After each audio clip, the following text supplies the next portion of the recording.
There's never been a lot of common sense in this world, but today it's hit a critical low.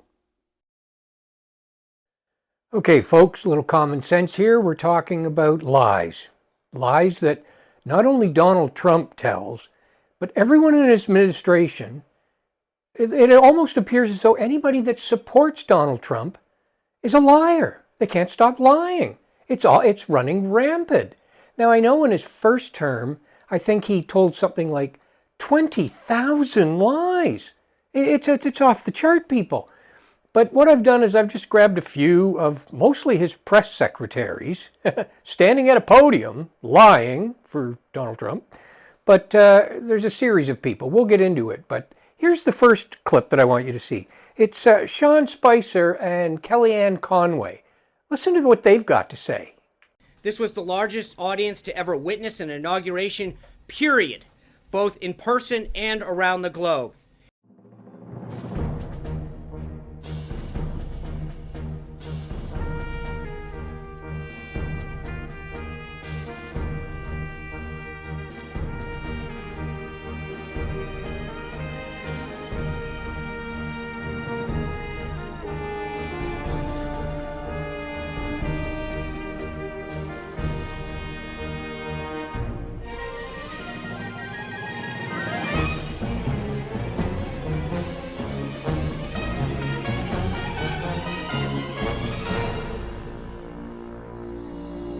Don't be so overly dramatic about it, Chuck. You're saying it's a falsehood, and they're giving Sean Spicer, our press secretary, gave alternative facts to that.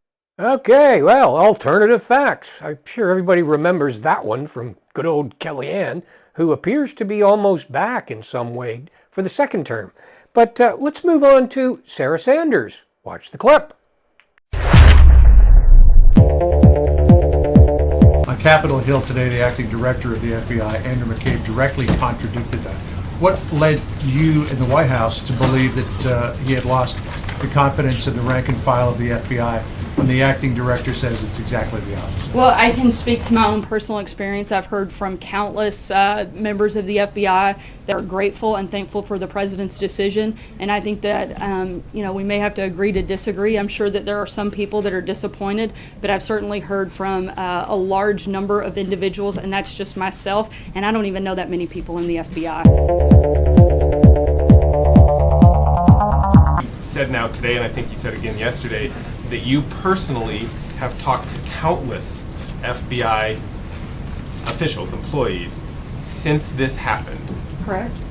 I mean, really? Like, really? So are we talking between email, text messages? Absolutely, 50, yes. 60, 70? Look, we're not going to get into a numbers game. I have heard from a large number of individuals that work at the FBI that said that they're very happy with the president's decision.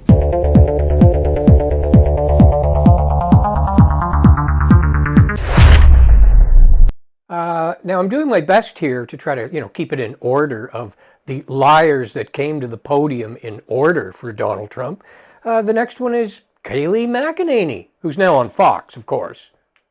Yesterday, White House Press Secretary Kayleigh McEnany implied that I am responsible for 2 police officers being shot in Louisville.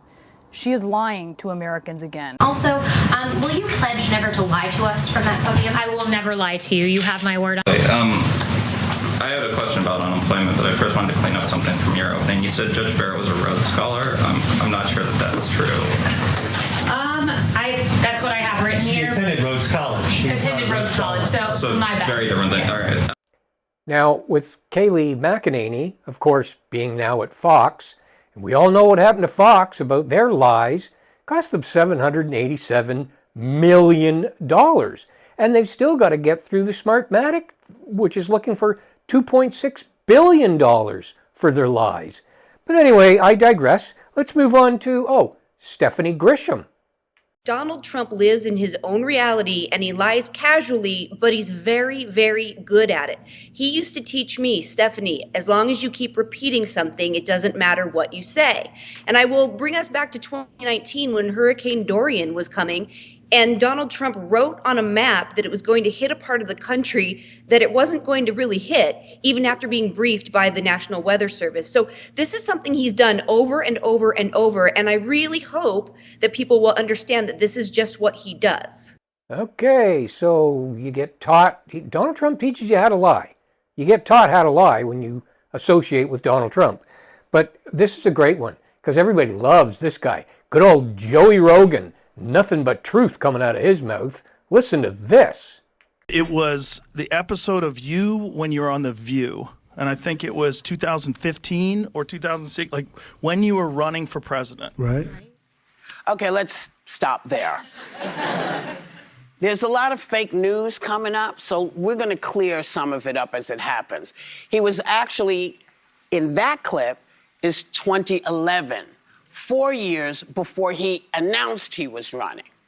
You got introduced as our friend Donald Trump. That's right. Whoopi Goldberg gives you a big hug and a kiss. Joy Behar gives you a big hug. Barbara Walters gives you a big hug. They all loved you. So here's the actual appearance. Watch. Donald Trump is a billionaire, a real estate mogul, and a television star. But does he really want to add President of the United States to his resume? A lot of people would like him to. Please, let's find out, and please welcome my friend, Donald Trump.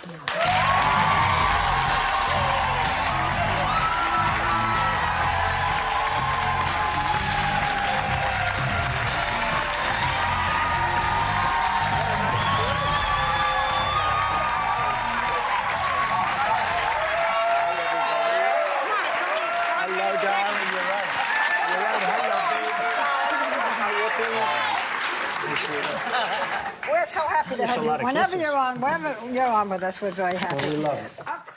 So, Barbara was her usual polite self, as she was with every guest. But did I look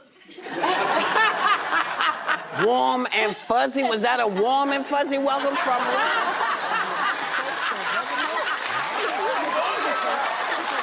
Okay, well, there goes his first term.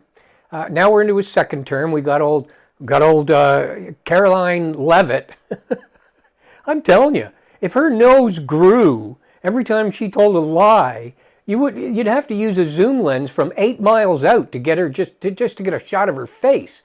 Listen to this. Doge and OMB also found that there was about to be 50 million taxpayer dollars that went out the door to fund condoms in Gaza. That is a preposterous waste of taxpayer money. So that's what this pause is focused on, being good stewards of tax dollars. Now, of course, let's take a look at the Captain Liar, Donald Trump himself. Little jump back to his first term where he was talking about the hurricanes. And then he made a mistake. It was just a mistake that he said the hurricane was actually going to go a little further into the U.S. than it was supposed to. Now, all he had to do was say, I made a mistake. It's not going there, so don't worry about it, everybody. Stay safe. Let's do the right thing. But no. He's got to pull out his Sharpie and pretend that the hurricane is going to go there. Or for some reason he understood it to go there when he drew the line. And on top of that, he throws out in his second term here, because I'm Canadian, he's talking about, thousands of percentage tariffs on dairy products, when if you do any research at all, you couldn't find a bigger lie anywhere. So let's take a look at good old Donnie Von Shits-His-Pants Trump. We thought we'd give you a update on the hurricane. We got lucky in Florida, very, very lucky indeed. We had actually, our original chart was that it was going to be hitting Florida directly. Maybe I could just see that, Kevin. It was going to be hitting directly, and that would have affected a lot of other states. But that was the original chart, and you see it was going to hit not only Florida but Georgia. It could have was going toward the Gulf. That was what was originally projected, and it took a right turn. And ultimately, hopefully, we're going to be lucky. It depends on what happens with South Carolina and North Carolina. President Trump just told a pretty big lie about Canadian dairy tariffs. They do the first little carton of milk at a very low price, but after that it gets bad, and then it gets up to 275, 300%. Nope, it's not just one little carton. Under the USMCA that Trump's own first administration negotiated, Canada guaranteed that tens of thousands of metric tons per year of U.S. milk imports would be tariff-free. So not low tariffs, zero tariffs. And here's something else Trump didn't mention. The U.S. currently isn't even at half of that tariff-free maximum level. So those high Canadian tariffs that apply above the maximum aren't currently in effect. Okay, everybody. Common sense, when I say it's left the planet, it has, really left the planet, okay? This guy just lies and lies and lies, and you know it. And the Republicans that voted for him, they also know it. They're like, if my child lied to me like that, I'd slap him silly. If my boss lied like that, I'd quit my job. I couldn't stand for anybody lying to me like that. Day in, day out. Every time he opens his mouth, he lies. But for the cult followers, Donald Trump, it's okay. Let's lie some more. Lie as much as you want because you are a god. No, he's not. He's a liar.